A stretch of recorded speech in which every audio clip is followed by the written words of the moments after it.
And we're really excited for this conversation. It's an intimate group, so you're going to get close up and personal. And I'm going to read their bios. So we're very excited to welcome debut author Raquel Willis. She is an activist, author, and media strategist whose work focuses on Black transgender liberation. She will be joined by Alexis McGill Johnson today to discuss her debut memoir, The Risk It Takes to Bloom. It is a passionate, powerful memoir that follows her story of personal transformation and her work towards collective liberation. So Raquel was formerly the director of communications for Miss Foundation for Women. She was the executive editor of Out Magazine and national organizer for the Transgender Law Center. Her work has been published in numerous anthologies and publications, including Essence, The Cut, and Vogue. The Risk It Takes to Bloom is her first book. If we can give her a round of applause. And today's moderator is Alexis McGill Johnson. Alexis McGill Johnson is the, yes! No worries. She is the president and CEO of Planned Parenthood Federation of America and Planned Parenthood Action Fund. Alexis has been in Planned Parenthood's leadership for more than a decade. She's a champion for racial justice, a respected political organizer, and a tireless advocate for reproductive freedom. She also co-founded and co-directed the Perception Institute, which is a consortium of researchers, advocates, and strategists who translate cutting-edge mind science research on race, gender, and ethnic identities into solutions. We are so excited to have them today at Politics and Prose. Give them a round of applause. Thank you so much. Okay. Wow. Thank y'all for coming in this rain. Exactly. And it's so good to see you, Raquel. And we did not plan this. Right. That's like, we got a little memo. But I am so delighted to be in conversation with you today and to dig into what is an incredible, I think, in so many ways, blooming story, right? It is a blooming story of, I feel like, coming out in race, coming out in sexuality, coming out in transness, coming out as a beautiful, incredible writer. I know you kind of just self-identified backstage as a journalist. That's your trade. But the thing I'm most struck by in reading this book is how not everybody can write a memoir, and your ability just to capture the essence of your spirit as well as kind of contextualize the time and the place is so powerful. So I just want to just acknowledge that your writing, your craft, your artistry is incredible. And I think that alone is one of the reasons why I was so excited to engage in the conversation. So tell us what led you to write The Risk That It Takes to Bloom? How did you get to the title, and how did you get to a place in your life where you felt like it was time to write a memoir?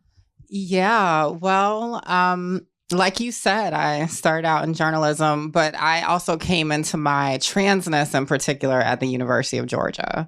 So I graduated 10 years ago in 2013. And at that time, it was like 2 months before Laverne Cox was on Orange is the New Black. It was like 9 months before Janet Mock released her landmark first memoir, Redefining Realness. So it was a completely different world trying to figure out what my future would look like as a Black trans woman. And so I had a thought then. I was like, we need these stories. And I kind of had this idea, okay, well, I want to like see if I can write something. Needless to say, you know, I got into like a 9-to-5 kind of life, and it's impossible for me to write under those conditions. I think that's just kind of the nature of capitalism, right? And so much of the writing energy I had was soaked up by my journalism jobs. So fast forward to 2020, the first time I was laid off ever in my life, broke and, you know, trying to figure out what was next. And then a week later, the pandemic happened. So, of course, I had a lot of time on my hands. So what else was I going to do but to write a memoir? And so that at that time, though, it was like the summer of 2020. George Floyd, of course, had been murdered in front of all of us. And there was an interest, I think, in more stories of like social justice and coming into a calling around collective liberation. And at that point, it was like, okay, well, I don't want to just tell a story about my gender transition. There was something else I also wanted to share, which was where that kind of social justice awakening came from. Absolutely. Tell us about the title, The Risk It Takes to Bloom. Yeah, so the title, The Risk It Takes to Bloom, comes from a short poem, but I first heard it at the top of an Alicia Keys album in college. I think I was a freshman in college, and it goes, and I'm probably going to butcher it, which is the worst thing to do for the title of your book. But the poem was, and the day came when the risk to remain tight in a bud was more painful than the risk it took to blossom. Alicia Keys put her stank on it and said to bloom. And so I was like, okay, I love that. So I just kept that title. And I think the idea of flowers, like growing up as a little Black boy being raised in the South, it was this idea that like flowers and really just kind of softness, being precious, was something that felt inaccessible to me. And I remember being a kid in my backyard growing up, and we had this neighbor who had a magnolia tree that kind of had branches that reached over the fence. And I remember like one time looking at those flowers and being like, oh, these are amazing. But being struck with fear because I wasn't supposed to like things like that, right? Because of how I was being raised. So start, like when I said, like, seriously, you start out as a young child in Catholic school and navigating a lot of dynamics around religion and also race, kind of, again, coming out, not coming out as Black. Race was always part of, obviously, living in Georgia. Yeah. And then coming out as queer to your family. Can you talk about that? I know that was not an easy, for many, people, certainly Black people of color in the South. That is a journey, even if it is in a world where it was more hyper visible. Can you talk a little bit about kind of your process as a young child, how you engaged particularly your mom and dad, and what that experience was like? Well, it's funny. I mean, people kind of have a certain reaction for just one of those things you just said. So if I just say I'm from the South, people are like, oh Lord, you've been through some stuff. And, and then I think talking about being Catholic, that's a whole nother layer where people are like, it's a marvel that you made it through. And I think that those are very reductive ideas, right? I think there's a lot of nuance in any of these experiences. There have always been queer and trans people in the South. There have always been queer and trans people who are religious, right? Or who are Christian or who are Catholic. But for my part in this story, I mean, I think about just these expectations like my dad had, right? I kind of thought of my family as like the Huxtables growing up, back when that was still okay.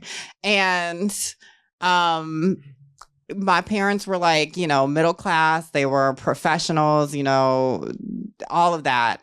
And so there was this kind of like image, I think, that was kind of fostered, and then these kind of ideals that were expected. So it was like, you're going to grow up, to be this strong, successful man, right? Because that was the script for me being assigned male at birth. You're going to get married. You're going to have kids, So there was also not just the gender piece, but there was like all of these assumptions around sexual orientation, all of these assumptions around, how my life would play out. And so those scripts were very constricting. And I think part of the reason I love to talk about this as a Black trans woman is because I'm not the only one that deals with those scripts, y'all. Like, we all, in general, like, are instilled with this idea that our lives are supposed to look a certain way, and we're supposed to fulfill certain expectations. And I mean, I don't know if y'all know, but we all fail at it. Like, we all fucking fail at a lot of these expectations, even the cisgender people, even the straight people. And so I think about growing up with my parents and just feeling this immense amount of shame and guilt around being different, which I learned from my peers, that I was like a girl, that I was a sissy, that I was all these other things, that I was gay, right, as a slur. And so it was hard to kind of think about how I could survive in that environment. And I hate that I felt like I always had to get out of Augusta, Georgia, get out of the South. But that was kind of the sense that I received growing up.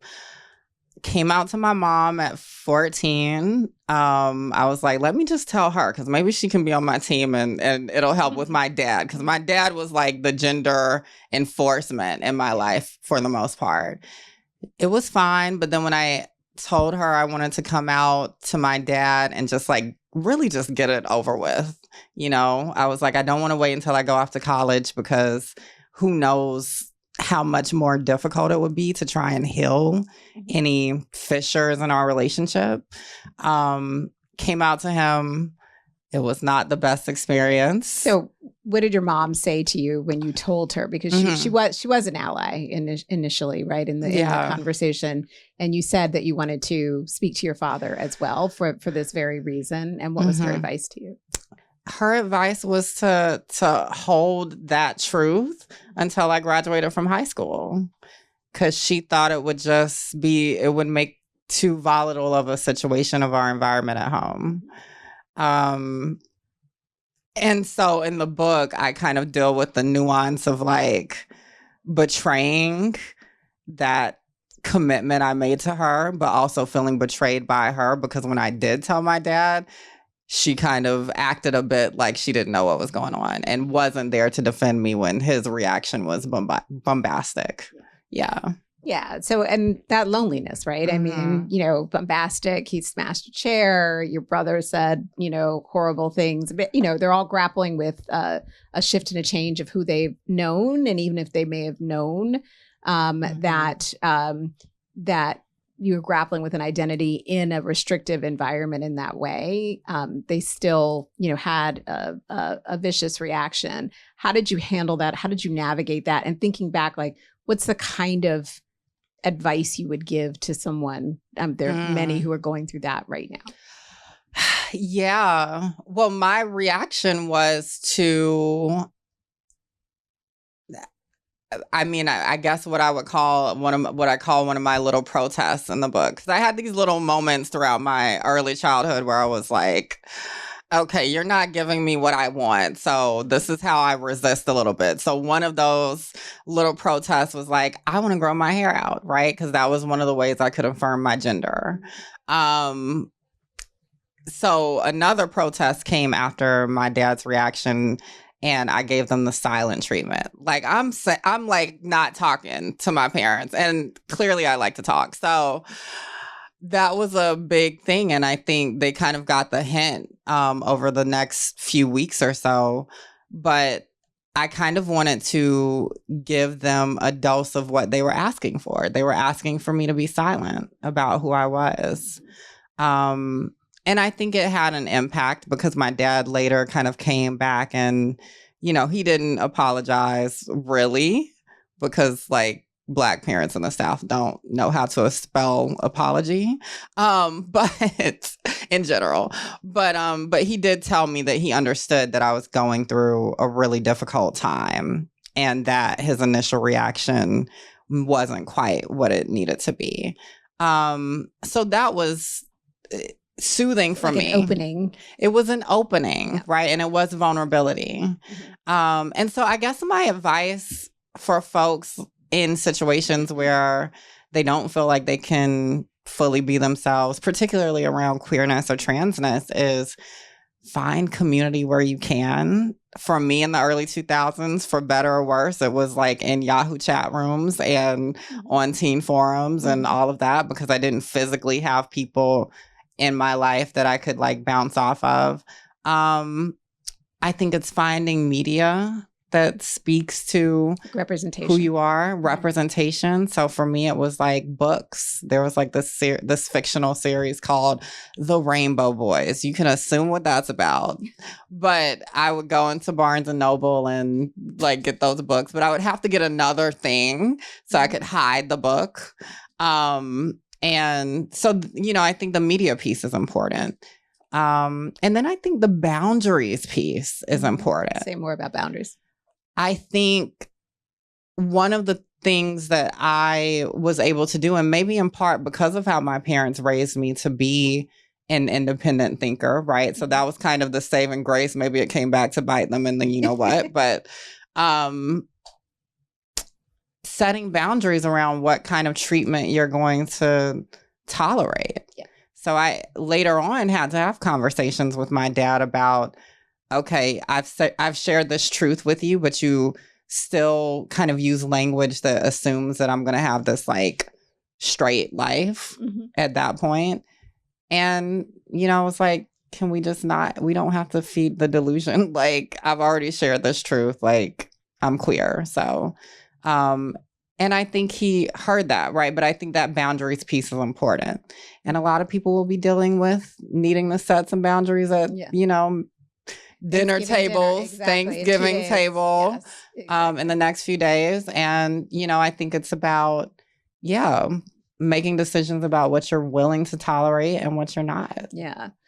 No, that's beautiful. I think it's both a level of being unapologetic, being independent, being clear about your boundaries, but also you're still on a journey, right? It you know, even coming out as queer was not the where you would end. We're all still evolving. We're all still in a journey, right? Yeah. And so your father passed away. Sorry. And you write a beautiful letter to him in the memoir. You know, in some ways, after. What was before you I'm sorry, I can't remember, but was it before you were starting to transition or? So I get to the University of Georgia, find queer and specifically trans people for the first time. And I start performing in drag. So that becomes a part of my life too. And that kind of is like the playground for me to start understanding my gender and that it actually wasn't about performance. It was like about who I was, you know, the expression. And so during the time that I'm starting to explore that space is when my father passes. And in that I'm dealing with grieving and mourning, but also going back and forth between feeling like I don't want to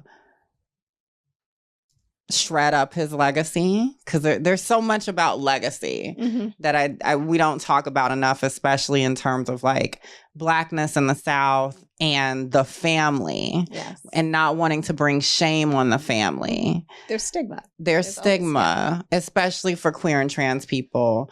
And so that was a thing. But then on the other side, and it's always hard to say, I felt a relief because a lot of those expectations, you know, went with him, right? And so I had to figure out, well, what is my life going to be now that I don't kind of have this like surveilling presence on me? So talk to me about your mom and your relationship with your mom through this process, because, you know, again, she's the very beginning, you know, understands and says, let's keep this between us. Right. And, you know, and I'm sure fearing her husband's reaction and having to navigate all of hold the container of the family as if that's, you know, her responsibility, to really jumping into the journey with you. It felt like as I read it, and I'm sure it's, you know, there were different places where she was in and off ramped as well. But really, I think there's so many moving parts throughout where she just feels like your hope for her had come full circle to be your ally and your biggest cheerleader. And she really steps into that role. How is that building that relationship with her? Well, I think tragedy transformed both of us. You know, losing my dad was unexpected for the whole family, which includes my older brother and sister. Yeah. My brother is 9 years older. My sister is 12 years older. And I think, well, let me back up, because I think part of the like waffling back and forth when I was in high school was about keeping the peace. You know, and I think as a Black mother and as a wife, you know, all of these things, right? This maintaining the peace in the household was for her a responsibility. Yeah, job number one. You know? And so I understand that, of course, now being older and hopefully more mature. But then, of course, I didn't get it. You know, I was like, well, what's right is right. So I think that was a piece of it. I think with my father passing, we both, interestingly, were on our own journeys of figuring out what our lives were going to be. You know, my mom went from being a wife to a widow. And so that was a part of her transformation. And part of her transformation was figuring out, okay, her life on her own terms without this partner. Right. And, you know, and that's her story to tell, right? But I imagine on the outside, what does it mean for someone to, you know, a Black woman to be a wife, have this amazing marriage, have this amazing family, and assume that, you know, all of her days are going to be in that space. And then for it to not be that, right? That there's a whole bunch of expectations that were shattered for her. And so I think the tragedy of his death transformed our relationship. It helped her understand me a lot more. It helped me understand her more. And I think it gave her space to grow into this advocate that she is now. She's on like the PFLAG national board now, right? God, so I mean, she's been with me at so many of these major marches that I've spoken at. And she was at my launch last week in New York, you know, with my sister, with my brother, right? So I think there's a story of transformation there around my entire family. Yeah, I mean, it's incredible. I mean, there are so many stories where there is a break, right? Where there is a transformation that is happening that the loop never really closes, right? So the privilege and the support, right? I mean, going into the spirit of Thanksgiving and gratitude, to have family that has stayed with you is, it's just not to be taken for granted, of course. Yeah. And I mean, I think it's a beautiful thing, you know, it was not easy last week when I was talking to Elliot Page at the Brooklyn Museum, and my family is like sitting front row, and Elliot is like asking me all of these questions about my trauma. You know, that was uncomfortable, right? Yeah. But they weathered that with me. So hopefully they got a pre-read.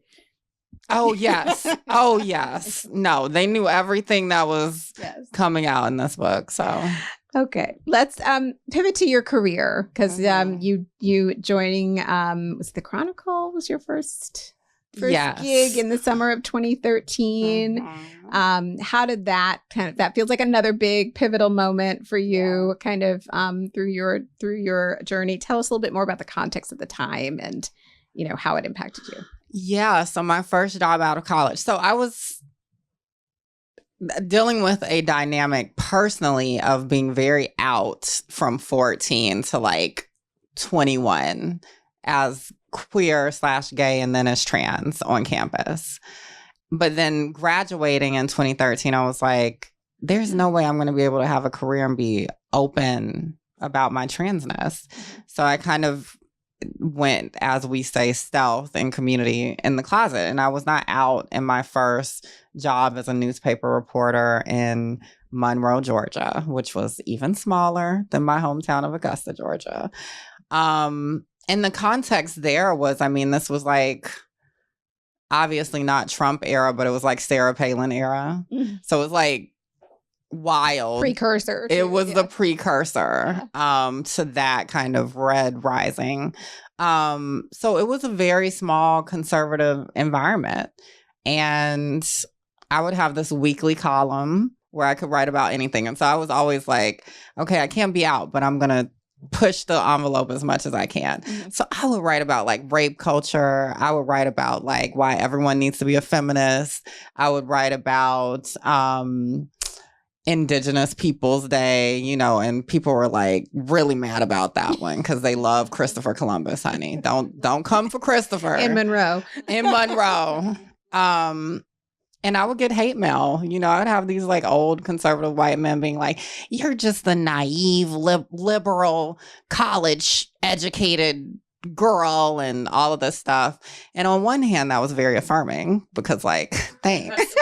But then on the other hand, it was like, shit, you know, like, does that make me a target? And weirdly, I just had these moments where I was like, starting to become more fearful of being found out, so to speak. There was this one subscriber to our newspaper who would email me, and we started this kind of email correspondence about news. And then one day he used my drag name in an email, unprompted. And I was like, the fuck is going on here? I never learned how he knew about my identity and my experiences in college, but that scared the mess out of me, obviously. And then that kind of was like, the writing was on the wall for me to leave. Yeah. So that's what prompted. Did you shared your experience on your way out or with folks? There were a few people that I found closer to the end of my time there. There was one coworker who was bi, who was not out. And then there was another coworker who I told her after she told me about one of her children who was queer. Mm-hmm. And so I was like, oh, okay, well, maybe I can tell her. So you're still finding community, defining community as part of a sustainable, like what is your coping mechanism, right? When you have to be stealth, right? When you have to wear,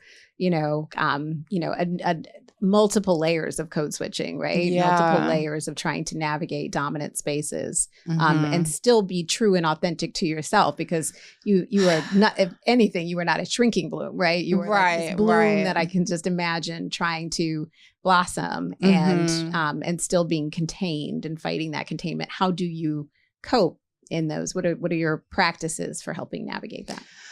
I mean, I think survival is necessary. Everyone can't be out, in every context, unfortunately. We want that world, but, unfortunately, that's just not the case. So I think it's prioritizing survival and wellness, finding those pockets and outlets where you can be yourself. Mm-hmm. So even though I couldn't be myself at work, I still would commute back home to Athens and still had my community there, right. So I kind of had this like double life. Mm-hmm. But what kind of shocked me out of being stealth was in my second job, there was a young trans girl who died by suicide. Her name was Leila Alcorn. She set her suicide letter to publish on Tumblr after the act was committed. And I remember being so touched by her story and her saying she didn't see a future for herself as a older trans person. She put a call to action in the letter that was like, fix society, please. And as I read that, with tears streaming down my face, I was like, I'm in this storytelling career, but I'm not being honest about who I am. Yeah. And so I made this like YouTube video that I think it got like a couple thousand views, which felt viral at that time. And then a BBC reporter reached out and was like, will you come on this interview show? It was a radio show. And I said, yes. And then my sister was like, okay, so you're going to come out at work. I was like, no, I mean, is that what that means? So I did. And luckily my bosses were like, cool. Cause I was now living in Atlanta. So it was a little bit more open. And I did the interview. And from there, I just started being more involved in the local Atlanta organizing scene. And is that what brought you into like your next, not that you ever stopped being a writer or a journalist, but or in communications, but into the movement space, as we would call it? It did. I mean, that year, so now we're in 2015, I met trans people who were organizing all over the country. I met so many organizers in the movement for Black Lives. And so it was just like an awakening. So that was happening. But there was also the visibility and media was rising. So that was the year Caitlyn Jenner came out, for better or worse, mostly worse. And it was just a different context so quickly. You know, we were in the movement for Black Lives era back when, you know, you couldn't say Black Lives Matter without people looking at you sideways. Now it's like tame. Yeah. It's on like your bumper sticker. Yeah. But I was very receptive to that. And I knew I wanted to put my energy towards work that was transforming conditions, not just supporting a company's bottom line. And so that led me into more community organizing. Talk to me about that. I think there's a great quote that you have in here from, I think it was Mark Anthony Neal, about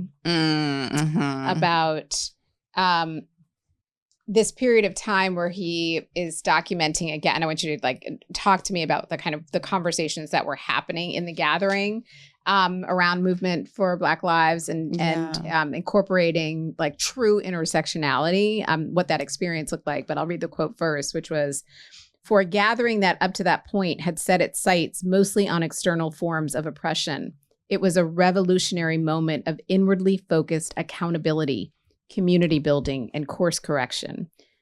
Queer and trans folks were not working at the margins of the movement for Black liberation, but had moved quite literally to center stage, where I suspect they will remain." Right? So what was the moment? What was the radical moment that led to that experience?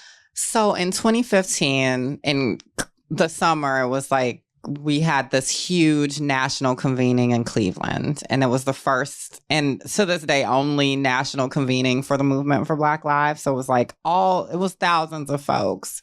And at that gathering, it just became kind of clear that even though there were Black queer women in particular in leadership, so we all know Alicia Garza, Patrice, Con Colors, Opal Tometi are like the architects of BLM, right? Y'all know that. Yes? If you don't know, well, you know now. Now you know. Now you know. So yes, and so there was like this Black queer feminist lens from the top. But that didn't necessarily mean that everyone who was engaged in Black liberation work was on the same tip, you know? And they later started to try and rectify that with like a guiding framework, right? But at that time, it wasn't really fleshed out. So we were in space with all types of folks, right? I mean, it hardly felt different than walking down the street of any random neighborhood, you know, where you could encounter a bunch of people who are homophobic or are transphobic. And so at that event, I think a lot of Black trans folks felt out of place and kind of forgotten about, not to mention the dominant discourse, even to this day, around BLM is around state violence, right? It's around police brutality. It's not necessary, and particularly at the hands of white folks who are agents of the state. You know, we don't really have a nuanced enough conversation that like, we know there are Black folks who are in cahoots with the state, right? Who also harm us, but that's another side quest. So then another piece of it was within community, we were not talking about patriarchal violence, right? So we know Black women experience a particular type of violence. We know that Black, queer, and trans people experience a particular type of violence, but there was often no space to talk about those things in those spaces, really. Right. So that created an environment where I think a lot of Black trans folks were dealing with, I mean, we say microaggressions, but I think it's like it's violence, right? Yes, you know, exactly. Harm is harm. And while we were there was an incident where a young trans masculine person was harassed by security guards at this like after party for the convening. And was harassed because of his gender, was misgendered. The police was called. It was like a whole thing. And it really seemed like, y'all don't know how to build safe spaces for trans people. And so that kind of spiraled, and we started having conversations at that convening. And towards the end, there was a moment where a group of Black trans and non-binary folks came together on stage to say, hey, this is the kind of movement we need, you know? And so that was the nod in this quote to that moment. Now, does that play out? Well, you know, I think it's complicated. It's complicated, and a framework doesn't necessarily mean that it's going to be in praxis every day, right? That is absolutely true. You have to recommit and rededicate and understand and build those practices of accountability and interrogation. That is just within a space that is pushing a more radical intersectional framework.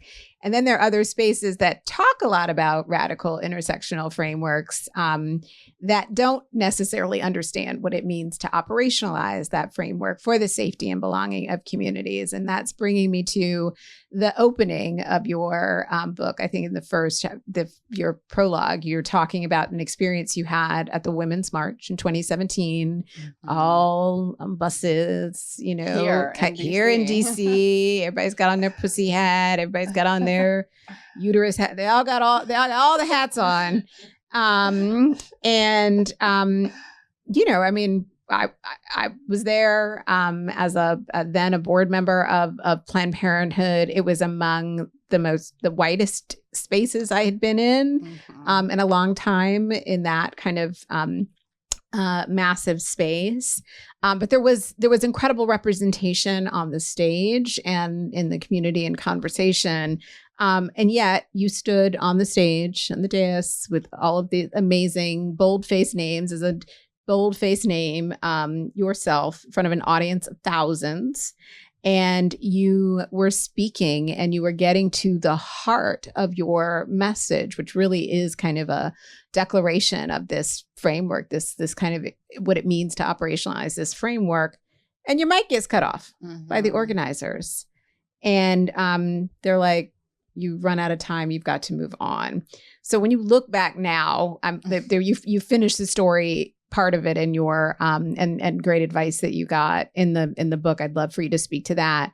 But as you look back to that and you think about the work that we have to do, and I say that as president of Planned Parenthood, right? Sitting here as a Black woman does not mean we have fully operationalized a truly intersectional framework, but the work that we need to do to truly make this movement you know, speak to the belonging of all communities. What does that look like? And how did that experience give you an lens into? I know it's a big question. Yeah, I mean, it is a big question, but I mean, it's necessary. I think sharing that story about my microphone being cut at the Women's March felt necessary because it shows kind of the ways that certain voices are still deprioritized, even in progressive spaces. I think we often think that social justice movements are inherently benevolent, you know, like they're perfect or they're pure, you know. We often think that way about the United States, right? We know the United States is not pure. That's the ideal. Right. But how it actually operates is, I mean, all of this is beholden to systems of oppression like anything else. And so what I experienced at the Women's March was, I mean, the murmurs were that they kept pushing a lot of the activists and organizers down the speaking list in favor of celebrities who decided day of that they wanted to show up. And which has not been verified. So I'm clear about that. I know that has not been verified, but that was what I heard. And the apologies that I received from production assistants that day, pretty much confirm it for me that was a dynamic we were working with. But I think about the work that we have to do in feminist movement because we were gathered at that event in reaction to Donald Trump. Donald Trump is just one person.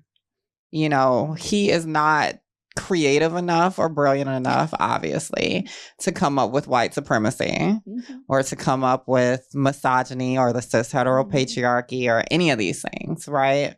And so I felt like that moment where my microphone was cut, and I think there were other folks too, it was evidence that we weren't really understanding the systems of oppression at play fully. We were forgetting that even in the feminist movement historically, Black women have been sidelined.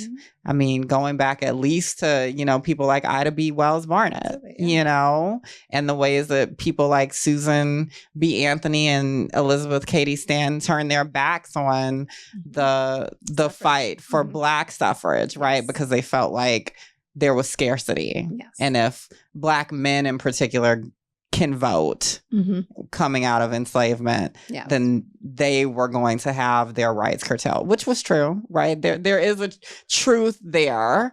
And also, you're not a hero to me because you turned your back on my ancestors, right? There was white supremacy afoot. So that's a thing. Or I think about the second wave, right? Of course, the lesbians who were sidelined. And then, of course, the roots of trans misogyny and what we call TERFism now, trans exclusionary radical feminism, started in the 70s, right? And those things weren't addressed. And so those fissures within our movement still exist, and go figure, the conservative right can exploit them now. Just like in the LGBTQ plus movement, where trans people were also sidelined for being freaks back in the 70s around the same time, right? And now we have people who are like, we've got to divorce the T from LGBT. You know? The real life impact of that, right? I mean, you've alluded to the you know, the inherent fear, right, of what it means to show up in space in your correct gender and not be seen, but be harmed, right? Be attacked, the violence, the you know, the fear that's inherent there, as well as when I think about just this last year, you know, obviously we've talked a lot about the impact of the Dobbs decision on abortion restrictions across the country. But in all of those same states, they have, you know, restrictions on, you know, gender affirming care, or trans, or showing up in drag, right? In Tennessee, right? That the curriculum, you know, CRT what you can fights. Read, exactly. And so you see the same playbook being used for each community, right? And in some ways, to your point, how we learn the lessons, right, of actually really centering and understanding the intersections between these communities and how they relate to power, how they relate to this fight against fascism. We would be in a different place, right, as a set of movements kind of moving the work forward, because movements have to move, and we have to move that work forward, not figure out how to jettison in order to save some. And I mean, you know, I think that people often have this idea that the best route for the strategy of progress is to focus on, you know, one set kind of defined type of person within our movements. But that fails us all the time. Kind of respectable, radical incrementalism, I like to call it, right? We're just gonna focus on this little bit, you know, to get this far. And then we're still like, oh, wait, that didn't work. And I hope, I mean, I think in writing The Risk It Takes to Bloom and the other work that I do, I want folks to understand that you don't have to be trans or non-binary to understand that you are failed by gendered expectations too.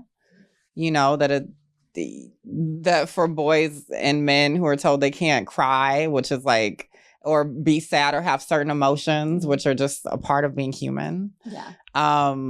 They're being failed by gender, you know, or they can't have certain interests. It's the same as well, not quite the same, right? But it's in the same kind of wheelhouse as when girls and women are told they can't be strong, brilliant, capable leaders, or that their destiny isn't theirs unless it's hitched to the destiny of the random cishet man they walk by on the street, you know? Exactly. There's a problem there, right? And I think trans folks and non-binary folks are really just open about the fact that so much of these expectations are bullshit. Yeah, absolutely. And they fail all of us. They fail you all know? of us. Yeah. So there's a bravery I think that other folks can glean from our experiences. Well, that is absolutely what you get when you read this book. And if you don't mind, I'm just going to read the last paragraph of your epilogue. Fast forward all the way to the end, because I think it just captures what you said so beautifully. To future generations, especially my transcendents, I want you to know what it took me so long to realize. You are a divinely crafted gift. You are really cherished and really loved, and you really belong. I trust that you will carry on the light that our people, especially Black, queer, and trans, have held on to for so long. You deserve the blank canvas of your life to make it your own, adorn it as you see fit. I consider it a victory that you might not label yourself, love, or navigate the world the same way that I do. Just always remember that our garden lies beyond the field of expectations. So beautiful. Thank you. Thank you. Thank you. Thank you, everybody, for Raquel. I think we have time for some questions, maybe 2 questions, and then she will be available for book signing. Thank y'all for coming out. I mean, it's raining and we're talking about really heavy stuff. So thank you for coming back to DC. Of course. I'm a big fan girl, but I promised my writing coach that I would ask about process tonight. Okay. My name's Lisa Rice and I live here in DC, and happy to have you here. When you talk about certain incidents that happen when you're dating and trying to navigate your personal safety, those were the times that really, really touched me, because I was so afraid for you when I was reading this. And I'm writing a memoir now. And first of all, I want to thank you for being so brave to share that. And second of all, how did you do it? How did you get through the fear of just putting that stuff down? Because there are things that I'm writing and things that I won't write because I'm too afraid to write it. And so I need to figure out how to do that. Please and thank you. Wow. So I'm gonna. Well, thank you for your empathy. I think, and maybe this started in that moment, you know, when I came out to my dad and it was really difficult, and I started to write down all the things that I couldn't say. Maybe we can say that that was an origin point, I think, for that process. But I feel like being able to tell your story to yourself is powerful on its own, you know? And I gleaned that from Janet Mock. She was the first person I heard say that. But of course, other people have said it. Alice Walker has said, you know, the importance of Black women telling our stories to each other and all of that. So I think being able to write and create just for you first is important. And so some of those hard moments I wrote for myself without ever knowing I was going to publish it. Just because I knew that those were impactful moments, and I wanted to tease out what happened to me, or how I was feeling. And so I tried to do that on the page. So thank you. Thank you. And those were some moments I was really afraid to share. Actually, the first dating one you're talking about was the last chapter I added in. Interesting. It was the very last one. And yeah, so I mean, I think that that's a piece of it. Therapy. I love my therapist, honey, you know, so I'm a big fan of that, because those are spaces to tease out these things that maybe you can't tease out with, you know, your loved ones.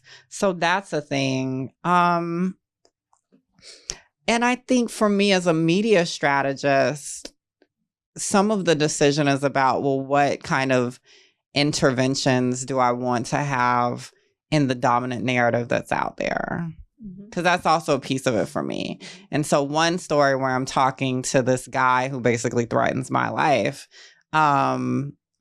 I wanted to tease out, even if it was messy, even if it didn't have a clear lesson, this idea that when Black trans women believe that we deserve desire and believe that we deserve to validation, that we don't deserve those things, right? I wanted to tease out this idea that society tells us that we don't deserve those things. And I don't think that enough people interrogate that we all take risks to be desired and to be validated. And the unfortunate fact is that for some of us, the stakes are just heavier, you know? So I wanted to tease that out. And also the line between being sexualized and being seen as a threat, you know, because that's also a thing, I think, and not just Black trans women, but a lot of folks deal with. So that was a thing. I think in the other chapter you were talking about, where I talk about being sexually violated outside of a club in Oakland, there was something about interrogating this kind of Me Too era.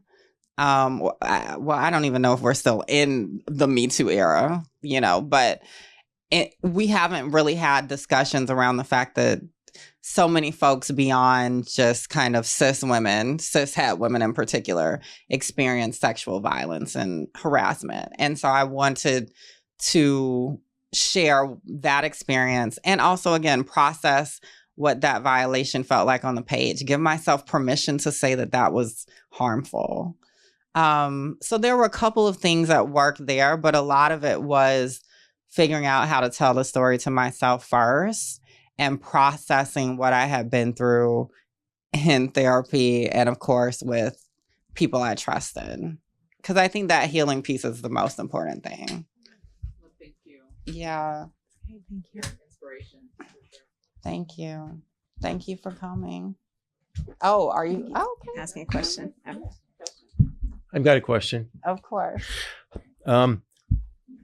I'm trying, and this also relates to both of you, if you could answer this. I'm trying to figure out how maybe population levels fit in with a lot of these movements. Certainly, freedom for people is important, but now we look at like in China, and maybe the population sizes are now dropping in a lot of countries. And in China, they're now encouraging people. It used to be one child policy. Now it's 2-3 person policy. They're like panicking. The officials are. So I wonder what if you might comment on how that might fit into some of these movements. And when you've achieved all your goals, what comes next?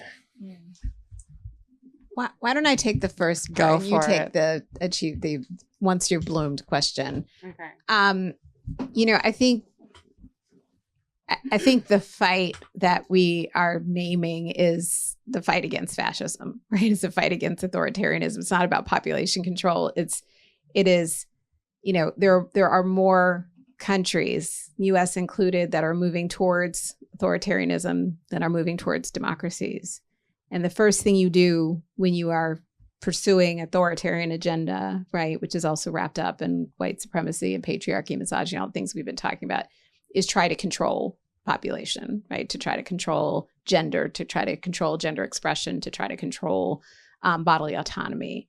And so I think that the shifts that we are seeing in countries, again, like the US, like China, and increasingly in votes that we're seeing, you know, elections that we're seeing in places that we thought were very strong liberal democracies, are ones about how to control the population, not about population control, how to control part of the population for dominance. And I think if we don't look at the essential fight being the fight against fascism right now, then we're missing the picture. We're missing actually all the water that we're swimming in. And so I think that is the most critical part.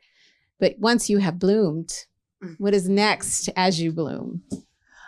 Well, I mean, this question is interesting because it is something that I think particularly queer and trans folks get all the time, right? Especially in these conversations around biology and what we're biologically determined to do.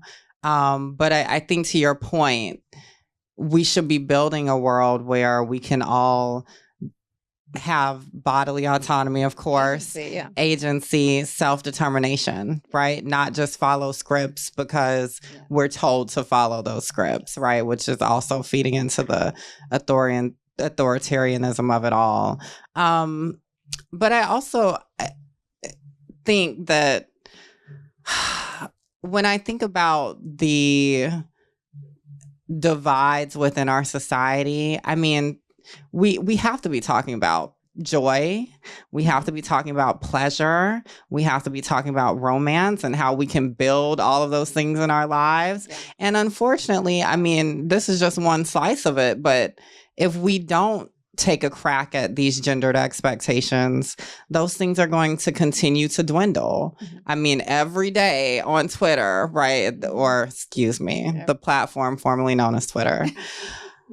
How many folks are like complaining about who pays for a date, or who's the man or the woman in the relationship, or what does it mean for a Black woman to be too independent, right? No man is going to want that. Or, you know, who's supposed to be the breadwinner? I mean, all of these conversations around these gendered expectations are failing all of us and dividing us. I mean, the derision I think we have for people across different gender experiences is a problem. Mm-hmm. And if we don't figure out how to have particularly healthier masculinities, because I'm not even asking for masculinity to be abolished, right? Yeah. I'm just asking for us to build healthier folks, right? So that violence isn't something that particularly women and folks of more marginalized genders have to anticipate. Yes. And plan for. And plan for. Yes. So I think that that's one thing. We could be building more empathetic folks. Yeah. I think the beauty of reading your book and the kind of betwixt and between. I'm so glad you brought, that was my last question, was going to be on the dating, because that was extraordinary to watch you navigate that identity with the same anticipation of